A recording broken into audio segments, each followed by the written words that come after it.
오늘 우리에게 주시는 하나님 말씀 함께 보도록 하겠습니다. 누가복음 2장 1절에서 20절입니다. 그때 가이사 아구스도가 영을 내려 천하로 다 호적하라 하였으니 이 호적은 구레뇨가 수리아 총독이 되었을 때에 처음 한 것이라. 모든 사람이 호적하러 각각 고향으로 돌아가매 요셉도 다윗의 집 족속이므로 갈릴리 나사렛 동네에서 유대를 향하여 베들레헴이라 하는 다윗의 동네로 그 약혼한 마리아와 함께 호적하러 올라가니 마리아가 이미 잉태하였더라. 거기 있을 그때에 해산할 날이 차서 첫 아들을 낳아 강포로 싸서 구유에 뉘었으니 이는 여관에 있을 곳이 없음이러라. 그 지역의 목자들이 밤에 밖에서 자기 양떼를 지키더니 주의 사자가 곁에 서고 주의 영광이 그들을 두루 비치매 크게 무서워하는지라. 천사가 이르되 무서워하지 말라. 보라, 내가 온 백성에게 미칠 큰 기쁨의 좋은 소식을 너희에게 전하노라. 오늘 다윗의 동네에 너희를 위하여 구주가 나셨으니 곧 그리스도 주시니라. 너희가 가서 강포에 쌓여 구유에 뉘어 있는 아기를 보리니 이것이 너희에게 표적이니라 하더니 홀련히 수많은 천군이 그 천사들과 함께 하나님을 찬송하여 이르되 지극히 높은 곳에서는 하나님께 영광이요 땅에서는 하나님이 기뻐하신 사람들 중에 평화로다 하니라. 천사들이 떠나 하늘로 올라가니 목자가 서로 말하되 이제 베들레헴으로 가서 주께서 우리에게 알리신 바 이 이루어진 일을 보자 하고 빨리 가서 마리아와 요셉과 구유에 누인 아기를 찾아서 보고 천사가 자기들에게 이 아기에 대하여 말한 것을 전하니 듣는 자가 다 목자들이 그들에게 말한 것을 놀랍게 여기되 마리아는 이 모든 말을 마음에 새기어 생각하니라. 목자들은 자기들에게 이르던 바와 같이 듣고 본 그 모든 것으로 인하여 하나님께 영광을 돌리고 찬송하며 돌아가니라. 아멘. 이 말씀을 가지고 기뻐하심을 입은 사람들 중에 평화라는 제목으로 최강병 목사님께서 말씀 전해주시겠습니다. 어느 추운 이른 아침에 한 미국 병사가 런던에 있는 막사로 돌아가고 있었습니다. 지프를 몰고 길 모퉁이를 돌다가 그는 빵집 창문에 코를 바짝 대고 있는 한 어린아이를 발견했습니다. 그 안에는 요리사가 신선한 도넛 한 솥을 만들기 위해 반죽을 하고 있었지요. 굶주린 그 소녀는 아무 말도 않은 채 그의 일거수일투족을 바라보고 있었습니다. 병사는 지프차를 길가에 세우고 내려 그 어린 친구가 서 있는 곳으로 조용히 걸어갔습니다. 김이 서린 창문을 통해 그는 뜨겁게 달구어진 오븐에서 막 나온 먹음직스러운 빵들을 볼 수 있었습니다. 그 소녀는 빵 만드는 사람이 그 도넛을 유리 진열대에 조심스럽게 집어넣는 모습을 보면서 침을 흘리며 낮게 한숨 소리를 냈습니다. 그때 그 병사는 그 소년에게 이렇게 말했습니다. 얘야, 너 저 빵이 먹고 싶니? 그 소년은 놀란 표정을 지으며 예, 먹고 싶어요. 미국 병사는 가게 안으로 들어가 도넛을 12개를 사서 상자에 넣었습니다. 그리고 그는 런던 아침에 차가운 안개 속에 있는 그 소년에게 다시 걸어갔습니다. 그리고 그는 미소를 지으며 도넛 상자를 아이에게 건네주면서 얘다, 여기 있다, 그렇게 말을 했습니다. 그리고 몸을 돌려 막사로 가던 길 도로 가기 위해 차로 걸어가는 그는 자기 코트를 누군가 잡아당기는 손길을 느꼈습니다. 그 소년이었습니다. 그리고 말했습니다. 아저씨는 하나님이세요? 아주 작은 친절과 사랑은 아마 다른 계절보다도 아마 이 성탄이 있는 계절에 있지 않을까 생각이 듭니다. 한 번쯤은 우리 마음속에 누군가를 생각할 수 있는 절기가 바로 성탄절이 아닐까. 다른 어떤 때보다도 따뜻한 마음을 가지고 그리고 누군가를 한 번쯤 생각하며 도움의 손길을 필요한 자들을 위해서 조금이나마 그 마음을 나누고 싶어하는 자리가 있다면 아마 그게 성탄절이 아닐까 생각이 됩니다. 오늘 바로 그런 성탄절을 앞두고 있는 이 예배의 자리에 함께 우리는 모였습니다. 바로 이 성탄의 기쁨이 여러분과 여러분의 가정이 넘치기를 주님의 이름으로 축복합니다. 우리는 이맘때가 되면요, 밤거리를 이렇게 훑어볼 때마다 참으로 아름답다는 생각을 하게 됩니다. 사실 거리마다 켜놓은 작은 등으로 인해 세상이 참으로 아름답다, 그런 생각을 떠나 지워볼 수가 없습니다. 집집마다 장식을 해놓고요, 그래서 그것을 보는 사람들에게 환한 미소를 짓게 만들어줍니다. 사실 이런 것은 한국에서 보기 힘듭니다. 한국에서 집에서 크리스마스를 기분을 내기 위해서 그 집 안에다 장식하는 건 봤어도요, 집 밖에다가 수만 개인가요? 수천 개, 수만 개의 등을 달아서 사람들에게 기쁨을 주고, 성탄의 그런 뭐라 그럴까, 편안함과 따뜻함을 느끼게 해주는 그러한 것, 이런 광경들을 보기가 쉽지 않았습니다. 그러나 이 캐나다에서는요, 매년 크리스마스 시즌이 되면요, 집집마다 해놓은 장식들을 보면서 환한 미소를 짓고요, 때로는 그러한 것들을 보는 사람들에게서 도네이션을 받아 그렇게 기부도 하고 하는 것들을 보게 됩니다. 그래서 여지껏 살아오면서요, 여기서 캐나다에 살면서요, 아이들과 함께 그런 예쁘게 장식했던 집들을 찾아다니면서 기부도 하고 했던 기억들이 납니다. 소문난 장식을 한 집이라 그러면은 이번에 가지 않았던 곳이라면 또 찾아가서 보고 즐거워하고 기뻐하고, 또 그것을 즐기는 아이들의 모습을 통해 또한 흐뭇해하는 그러한 시즌이 바로 성탄절입니다. 이처럼 성탄의 시즌이 되면요, 우리의 마음은 왠지 모르게 따뜻해집니다. 평온해집니다. 왠지 용서가 안 될 사람도 용서가 되는 것 같은 느낌을 받는 계절입니다. 아무리 사는 게 힘들어도요, 구세군의 자선 낭비는 끊이지 않습니다. 아무리 먹기 살기 힘들고 고통스러운 나날을 보내서도요, 그 자선 낭비를 매몰차게 외면하고 지나가는 사람은 없을 겁니다. 혹여 그런 사람은 여기는 없으리라 믿습니다. 그만큼 우리의 마음이 이 순간만큼 나도 모르게 녹아내리는 시즌이 바로 성탄의 시즌입니다. 그래서 그런가 1년 중 우리가 겪는 휴일 중에서 이 가장 평화롭게 느끼는 휴일이 성탄이 아닌가, 저는 개인적으로 생각해 봅니다. 다른 어떤 절기보다도 내 마음이 따뜻해지고 서로의 마음이 따뜻해지고, 그리고 평화롭고 평온한 마음을 느끼는 계절이라고 저는 생각합니다. 물론 여러분이 동의하시든 동의하지 않든 아마 그런 생각은 한 번 정도 했을 겁니다. 왜 그럴까요? 바로 성경이 바로 주님이 오신 성탄의 날을 노래하고 있기 때문에 그렇습니다. 천사들이 일어나 아기 예수의 탄생을 향해 그렇게 노래하고 있기 때문에 그렇습니다. 오늘 읽은 본문의 말씀에서는 이렇게 되어 있습니다. 호련히 허당 성군이 그 천사와 함께 있어 하나님을 찬송하여 가로되 지극히 높은 곳에서는 하나님께 영광이요 땅에서는 기뻐하심을 입은 사람들 중에 평화로다 하니라. 제가 읽은 거는 성경 개역 한글판으로 읽었습니다. 오늘 우리가 읽은 개역 개정판이라 조금 다르죠. 땅에서는 하나님의 기뻐하신 사람들 중에 평화로다. 거기만 차이가 있을 겁니다. 성경에서도 아기 예수 그리스도의 나심을 노래합니다. 지극히 높은 곳에서는 하나님께 영광이요 땅에서는 기뻐하심을 입은 사람들 중에 평화로다. 다시 말하면 하늘엔 영광, 땅에는 평화라는 의미일 것입니다.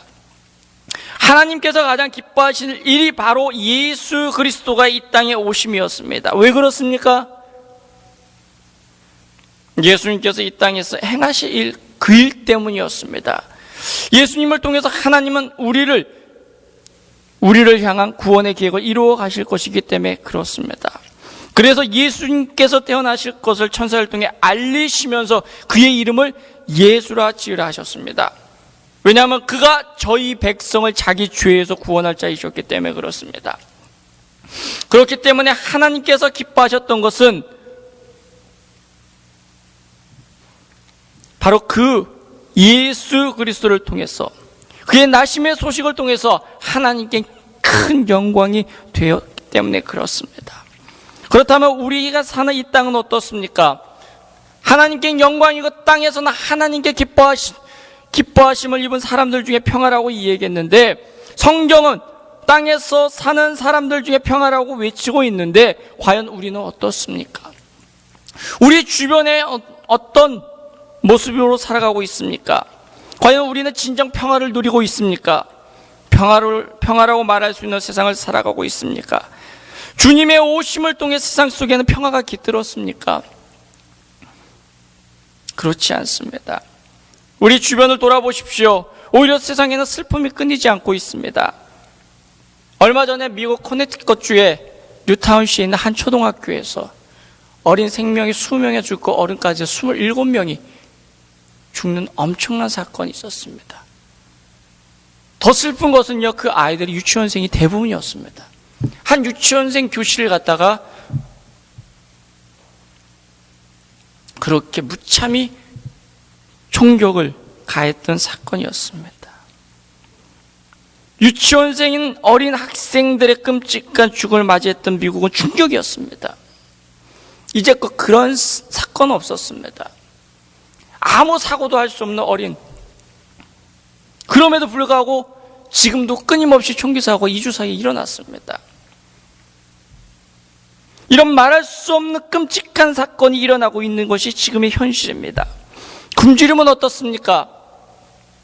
아직도 굶주림으로 목숨을 잃어가고 있는 사람들이 있지 않습니까?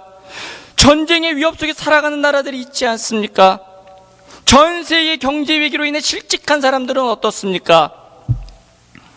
그들에겐 과연 성탄절이 평화를 가져다 주었습니까? 그들의 삶 속에 진정 평화롭다라고 말할 수 있는 것들이 있습니까? 어쩌면 이런 이야기를 들으면서 이렇게 말씀하신 분들도 있을 겁니다. 예수님께 말씀했던 그 사건은 이미 2000년 전의 사건이 아닙니까? 시간이 많이 지났으니까 많이 변했겠죠. 천만의 말씀이요. 예수님께서 오셨던 그 상황은 우리와 별반 다를 게 없었습니다. 오히려 예수님이 오시고 나서 주 70년에 예루살렘은 폭삭 망했습니다. 성전이 다 무너졌습니다. 남은 건 통곡의 벽 하나밖에 없었습니다. 유대인들의 뿔뿔이 다 흩어졌습니다. 유대 나라는 철저하게 나라를 잃어버렸습니다. 그리고 1946년인가 7년에 돌아올 때까지는 나라 없이 살았습니다. 예수님이 오셨던 그 당시에 평화요? 평화라고 얘기할 것이 있었습니까? 오히려 성전이 무너지고 성전에 있던 모든 기물은 모두 약탈되었습니다. 주님이 오셨다고 이 땅에 우리가 바라는 평화가 온 것이 아니었습니다. 그럼에도 불구하고 성경은 오늘 우리에게 말씀합니다. 주님으로 인해 땅에 살아가는 사람들에게 평화가 있다라고 말씀하고 있습니다. 어찌 된 일일까요? 그것은 주님을 통해서 얻어지는 평안, 눈에 보이는 이 세상 속에 나타나는 흔히 우리가 바라고 있는 그런 평화가 아니라는 것입니다. 이 땅에서 바라는 평화, 우리가 바라는 평화, 다툼이 없고 굶주림이 없고 눈에 보이는 어떤 평온한 현상의 평화가 아니라는 것입니다. 그보다 더 근본적인 평화를 원하신다는 겁니다. 그것과 상관없이 누릴 수 있는 평화를 우리에게 바라셨다는 것입니다. 여기에 쓰인 평화란 단어는 이 평화란 단어는 주님이 제자들에게 행하셨던 말씀 중에 나오는 평안과 동일한 단어입니다. 주님은 제자들을 남겨두고 십자가를 향해 가시기 전에 제자들과 마지막 시간을 보내셨습니다. 다락방에 모인 제자들과 함께 마지막 만찬을 나누셨고 그곳에서 주님이 잡으실 것과 제자 중 한 명이 자신을 배신할 것을 말씀하셨습니다. 그런 긴박한 순간에 제자들에게 귀한 말씀을 남겨주셨는데요. 그 내용이 요한복음 12장부터 16장에 자세하게 나오고 있습니다. 그때 흔들리고 당황하는 제자들에게 주님은 말씀하셨습니다. 평안을 너희에게 끼치노니 곧 나의 평안을 너희에게 주노라. 내가 너희에게 주는 것은 세상이 주는 것 같지 아니하리니 너희는 마음에 근심도 말고 두려워하지도 말라.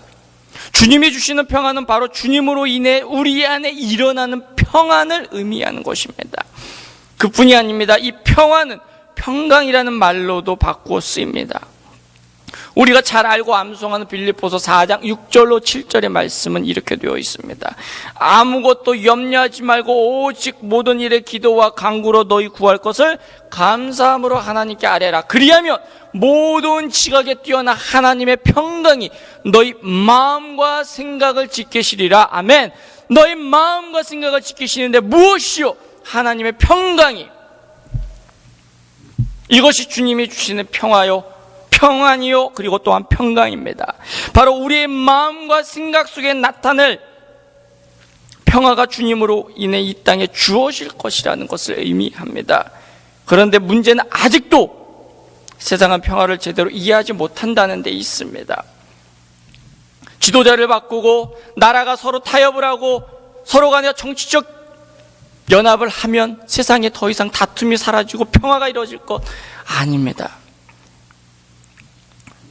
보다 근본적인 평화가 해결되지 않을 때에는 이 땅에는 진정한 평화가 없을 것임을 주님은 말씀하시고 계신 것입니다.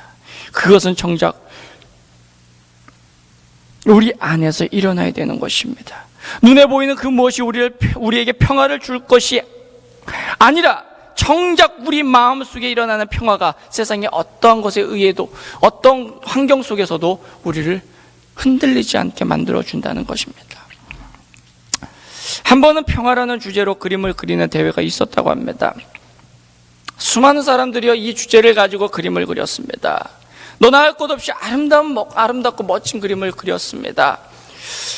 그러한 그림들이 서서히 출품되어지고 심사인들이 그것들을 평가하기 시작했습니다. 그리고 그림마다 평가가 붙어서 다 벽에 걸려지면서 순위를 매겼습니다.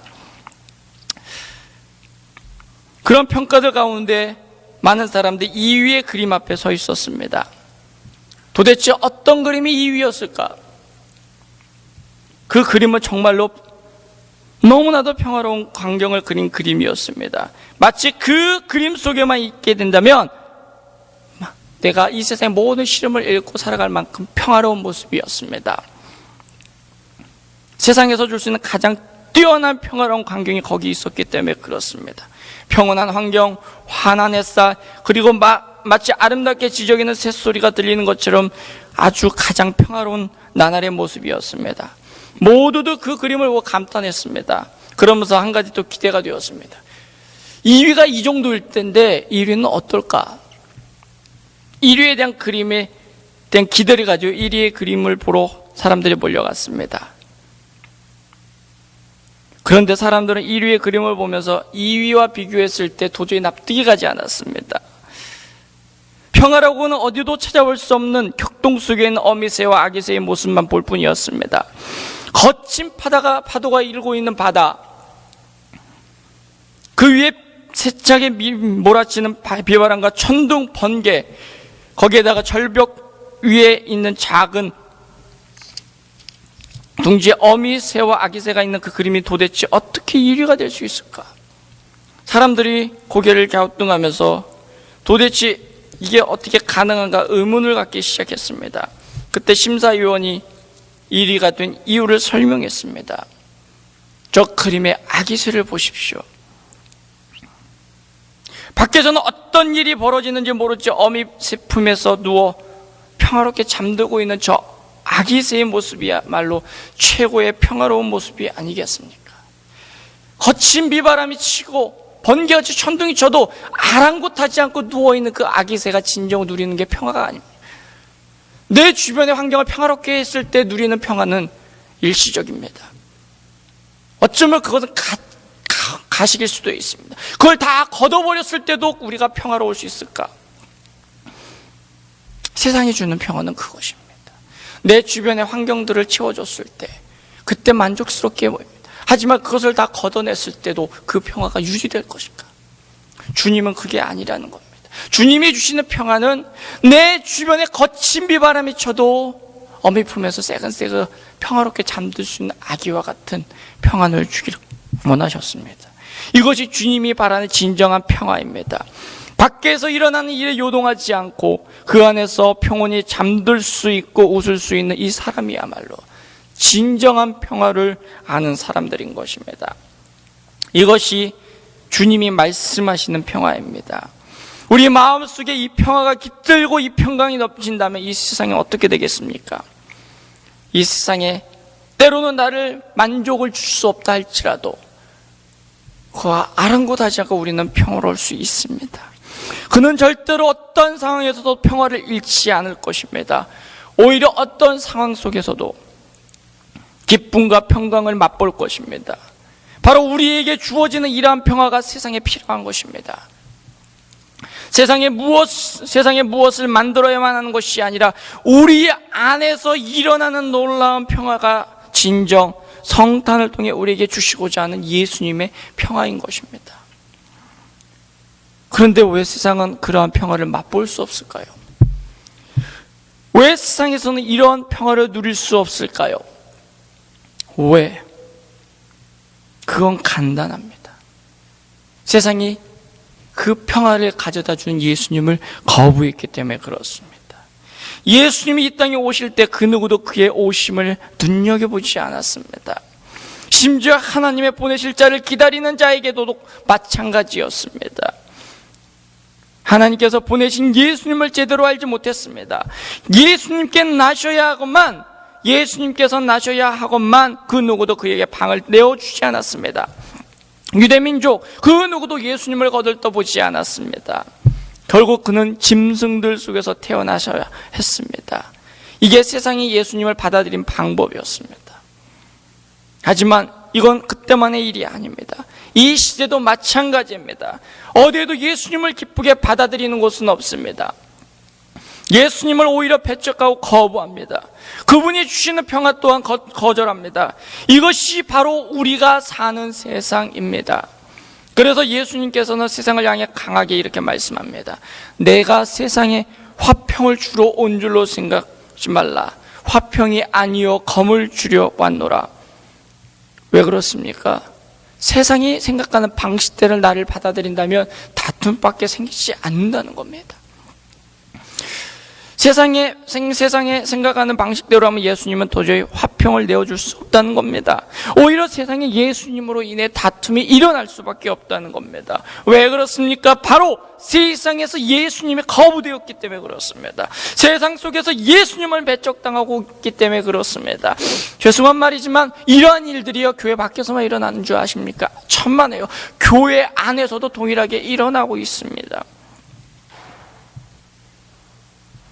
교회에서도 예수님을 온전히 바라보지 못하고 있습니다. 오해되고 왜곡된 모습만을 추구합니다. 이러한 모습으로 예수님을 이해하는 사람들은 자기의 요구 조건을 들어주는 예수님만을 따릅니다. 자기의 요구 조건을 따라주지 않는 예수님을 거부합니다. 내가 그린 예수님, 내가 만나는 예수님, 내가 원하는 예수님만. 그렇기 때문에 그들 안에서도 하나님이 주시는 진정한 평화를 볼 수가 없습니다. 그러한 사람들에겐 예수 그리스도는 검이 되어 그들을 헤집어 놓을 수밖에 없습니다.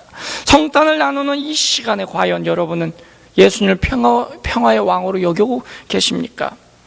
그분으로 인해 참된 평안을 누리고 있다고 말할 수 있습니까? 혹시 아직도 불안과 초조 그리고 여러분의 욕구만을 위해서 예수님을 이용하고 있는 것은 아닙니까? 그렇다면 성탄은 여러분에게 아무 의미가 없습니다. 성탄의 기쁨이 여러분 안에, 성탄의 평화가 여러분 안에, 진정 예수님의 평화가 여러분의 안에 없을 것입니다. 그러므로 그 평화를 누릴 수 있는 사람에게 우리는 집중해야 됩니다. 어떤 사람들입니까? 이러한 평화를 누리고 살아갈 수 있는 사람은 다른 것이 아닙니다. 바로 예수님으로 인해 예수님의 평화를 누릴 수 있는 것은 다른 사람이 아닙니다. 오늘 14절 말씀엔 이렇게 말씀하고 있습니다. 하나님이 기뻐하시는 사람들 중에 평화로다. 하나님이 기뻐하시는 사람들,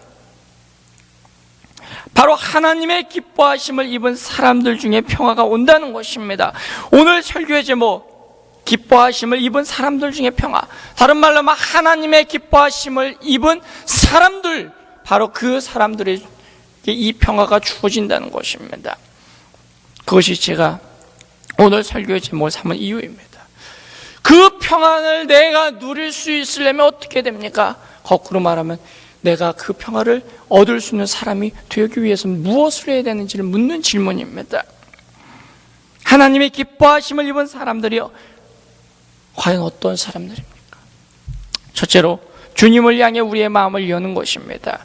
우리의 생각과 경험으로 판단할 것이 아니라 순수하게 주님을 맞아들일 때 하나님의 기뻐하심을 입게 될 것입니다.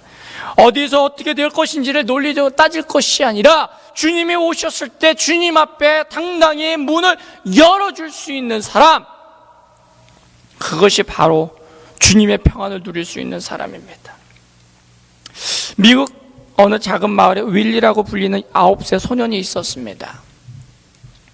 그 아이는 나이로는 4학년이지만 지적 능력이 다소 떨어져 2학년을 다니고 있는 소년이었습니다. 그의 성탄절 연극에 윌리는 여관집 주인 역을 맡았습니다. 성탄절이 되어 교회에는 많은 사람들이 모였습니다. 연극 중에 요셉과 마리아가 여관으로 다가와 여관집 문을 두드렸습니다. 주인이 나와 여관에 방이 없으니 다른 곳을 찾아보라고 했습니다. 그러나 요셉과 마리아는 간절히 간청했습니다. 우리는 너무 멀리서 왔습니다. 아내는 출산할 날이 찼고 쉬어야 할 곳이 필요합니다. 그러자 여관 주인으로 분장한 윌리는 말도 없이 마리아를 오래 쳐다보았습니다. 선생님이 윌리가 대사를 잊은 줄 알고 자꾸 읽어주셨습니다. 한동안 말없이 서 있던 윌리는 안 돼요. 방이 없어요. 가요. 요셉과 마리아는 슬픈 듯이 뒤로 돌아 걸어갔습니다. 문제는 여기서 발생합니다. 바로 이때였습니다. 각본과 상관없이 윌리는 문간에서도 눈물을 흘리며 갑자기 소리를 질렀습니다. 요셉! 마리아! 가지 말아요!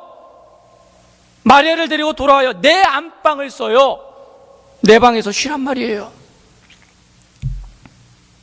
물론 각본에도 없는 대사였습니다. 연극은 그것으로 엉망이 되고 말았지만 이 장면을 지켜본 수많은 관중은요, 가장 뜻깊은 성탄 연극을 보았다고 합니다.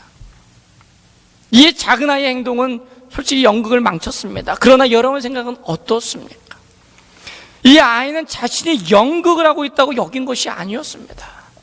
그 연극 속에서 실제로 예수님을 맞이하는 상황에 대해서 자신의 모습을 드러낸 것입니다. 바로 순수한 그 마음으로 대답했을 때 그 행동이 우리에게는 다시 한 번 더 우리의 모습은 어떤지 돌아보게 됩니다. 우리는 어떻습니까? 주님이 우리에게 다가왔을 때 어떻게 반응합니까? 우리는 여전히 우리 안에 분주한 생각들로 가득해서 주님을 거부하고 있지는 않습니까? 세상에서의 사업, 가정의 일, 자녀의 문제, 미래의 걱정 등등 도저히 헤아릴 수 없는 것들로 우리는 가득 고민하고 살아가고 있지 않습니까? 이런 것들이 우리의 마음과 생각을 가득 채우고 있지는 않습니까? 그러다 보니 예수님이 정작 오셨을 때, 예수님이 내게 찾아오셨을 때, 예수님이 내 안에 들어오고 싶어 하셨을 때 우리는 정작 그분을 위한 방을 내어드리지 못하고 있지는 않습니까? 문을 열지 못하고 주님을 맞아들이지 못하고 있지 않습니까? 이것저것 다 생각한 후에 예수님 그제서야 생각하고 있지는 않습니까? 그런 이들에게는 하나님의 기뻐하심을 기대할 수 없습니다. 하나님께서 그들을 향해 내가 기뻐하는 자다라고 말할 수 있지 않을 것입니다. 우리의 계산을 내려놓아야 됩니다. 우리의 마음을 비고 주님을 맞아야 합니다. 어떤 성탄을 그런 마음으로 나아갈 때, 이번 성탄을 그런 마음으로 나아갈 때 참된 성탄의 기쁨을 우리는 경험하고 평안을 누리게 될 것입니다. 주님이 내게 말씀하셨을 때 내 있는 모든 것들을 다, 주님이 우리 안에서 빈방을 찾게 만들지 말고 주님이 내게 다가오실 때 아무 생각 없이 주님을 만날 생각하고 열어주었을 때 주님이 말씀하시는 참된 평안을 맞이하게 될 것입니다. 두 번째로, 하나님의 말씀을 순수하게 믿는 사람들에게 하나님은 나의 기뻐하심을 입은 자다라고 말씀하실 겁니다. 앞에서도 이미 간략하게 말씀했지만 하나님의 말씀에 대해서 우리가 순종하고 믿음으로 반응할 때 우리는 평화를 얻게 될 것입니다. 솔직히 오늘 우리가 읽은 말씀에 나오는 목자들은 주님을 맞이하기에는 이해가 안 되는 인물들입니다. 그들은 어떤 교육도 받지 못한 사회에서 소외된 인물들입니다. 유대 사회에서 광야에 나가 양을 치는 일을 한다는 것은요, 사회 안에서 그들의 계급이 낮다는 것을 의미하기도 합니다. 그러한 사람들에게 천사가 찾아온 겁니다. 말이 됩니까? 이왕 찾아올 거면, 좋은 소식이 찾아올 거면요, 조금 알려진 사람들, 조금 얘기해도 믿을 만한 사람들, 그런 사람들이 찾아와서, 야! 예수님이 나실 거야. 그러면 사람들이, 야, 저분이 말하면 내가 믿을 수 있어 라고 얘기할 수 있지 않겠습니까? 그런데 예수님은요, 그러지 않았습니다. 하나님은 천사들을 목자들에게 보내셨습니다.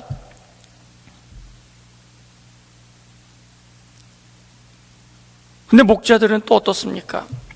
이런 얘기를 들었을 때 황당하지 않습니까? 그런 얘기는 내가 들을 얘기가 아니지 않습니까? 그래서 듣는 데 많지 하고 모른 척 했을 수도 있습니다. 근데 그들은 어떻게 했습니까?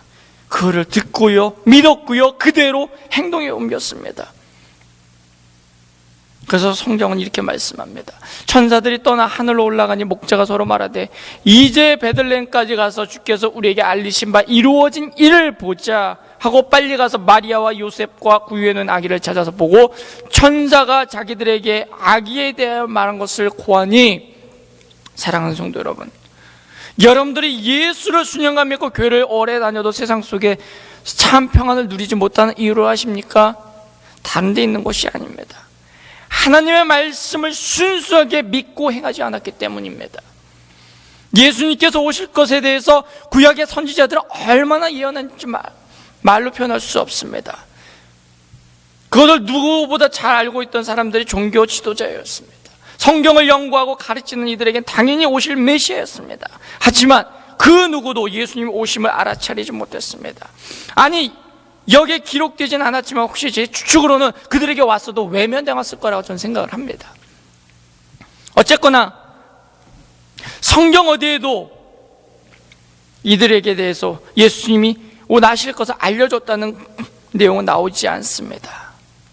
왜 그랬습니까? 그들이 제대로 믿지 않았기 때문에, 말했어도 받아들이지 않았기 때문에 그렇습니다. 하나님을 믿고 믿지 않고는 우리의 지적인 능력이 있는 것이 아닙니다. 목자들을 보십시오. 그들은 성경의 지식에 대해 해박하지도 않습니다. 성경을 모릅니다. 성경을 읽을 수 있는 것들은 누구입니까? 회당장이나 서기관이나 종교 지도자 외에는 없습니다. 그들이 전해준 것을 듣고 이해할 뿐입니다. 거기에 제때 가지 못하면 알 수도 없습니다. 하나님에 대한 지식을 많이 알고 있다고 해서 믿음이 높은 것이 아니라는 것입니다. 만약에 믿음이 지적 능력에 필요한다면 모두 다 박사학위를 받아야 됩니다. 그렇지 않고서는 우리가 하나님의 말씀을 믿을 수 없기 때문에 그렇습니다. 감사하게도요, 하나님을 아는 지식에는 세상의 지식하고 상관이 없다는 겁니다. 예수님을 믿는 것과 우리의 지식의 많고 적음과는 상관이 없다는 것입니다. 목자를 보십시오.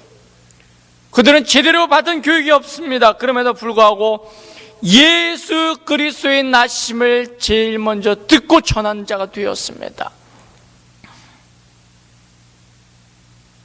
바로 여기에 그들이 하나님의 기쁨이 된 것입니다. 수년간 교회를 다녀도 뭔가 달라진 것이 없다고 여겨집니까? 그래서 뭔가 줄 수 있는 교회를 찾아다니고 계십니까? 저는 여러분들에게 묻고 싶습니다. 여러분이 하나님의 말씀을 실제로 순수하게 믿고 있냐고 묻고 싶습니다. 그렇지 못하다면요, 어디에 가도 여러분이 원하는 답을 줄 수 있는 교회는 없습니다. 이미 여러분이 틀렸기 때문에 그렇습니다. 그러나 여러분이 순수하게 믿음으로 나올 때 여러분은 세상에서 맛볼 수 없는 평안을 맛보게 될 것입니다. 우리는 오늘 성탄을 앞두고 예배를 드리고 있습니다. 성탄을 향해서 하나님께서 천사를 통해 이렇게 노래하도록 하셨습니다. 지극히 높은 곳에서는 하나님께 영광이요 땅에서는 기뻐하심을 입은 사람들 중에 평화로다. 분명 주님의 오심은 하나님께 영광스러운 일이었습니다. 이 땅에서 예수님은 하나님의 영광을 마음껏 드러내셨습니다. 하지만 땅에서는 어떻습니까? 참 평화가 있습니까? 여러분 평안하십니까? 여러분 삶 속에 평화가 넘치고 있습니까? 불안과 고뇌로 가득 찬 삶을 살고 계시진 않습니까? 그렇다면 이 성탄이 여러분에게 하나님의 기뻐하심으로 주님을 보고 그 주님으로 인해 참 평강을 경험하게 되기를 축원합니다. 그러기 위해서 여러분 주님을 받아들이십시오. 주님을 맞이하십시오. 주님을 이것저것 재지 말고 맞아들이십시오. 아직 주님을 맞이하지 않으신 분이 있다면 이 시간 성탄의 주님을 여러분의 주님으로 맞이하시길 바랍니다. 참된 행복과 평안은 주님이 오실 때에만 가능한 것입니다. 나아가 여러분의 이성으로 하나님의 일을 판단하지 마십시오. 여러분이 하나님의 일이 이해될 때까지 기다리지 마십시오. 오히려 하나님의 말씀을 믿으십시오. 이해되지 않는 것은 당연합니다. 어떻게 하나님을 우리가 이해할 수 있단 말입니까? 하지만 믿음으로 나아갈 때 그 말씀을 알게 될 것입니다. 그 속에서 여러분 하나님께서 예수님을 통해 세상 속에 놀라운 평강을 마음속 깊은 곳에서 느끼도록 하실 것입니다. 이것만 있다면 세계 경치가 어렵다 할지라도, 우리가 살기가 빡빡하다 할지라도, 우리의 주변의 슬픈 사건들의 소식들, 내 마음에 일어나는 슬픈 일들이 있다 할지라도 우리 안에 그 누구도 빼앗을 수 없는 평안이 넘쳐날 것입니다. 예수님을 보내신 그 하나님을 아바, 아버지라 부르게 될 것입니다. 예수님을 이 땅에 보내신 하나님께 감사와 찬송을 올려놓으십시오. 바로 그 하나님이 예수님의 평안으로 세상 속에서 참 평안을 누리며 살아가도록 하실 것입니다. 바로 이 성탄의 시즌에 그 평안이 예수 그리스도로 말미암아 저와 여러분에게 넘쳐나시길 간절히 축원합니다. 기도하겠습니다. 참 좋으신 하나님 감사합니다. 우리 안에 오직 예수 그리스도를 통해 주시고자 하는 하나님의 참 평화가 임하기를 간절히 소원합니다. 그 평화의 왕으로 오신 예수 그리스도를 거부할 것이 아니라 맞이하게 하시고 그 주님이 우리의 왕이 되게 하여 주옵소서. 나아가 주님을 이것저것 우리의 사고로 판단하고 또한 생각하는 것이 아니라 그 주님을 우리의 왕이시기에 그분의 말씀을 믿고 쫓아가는 저희 모두가 되게 하여 주옵소서.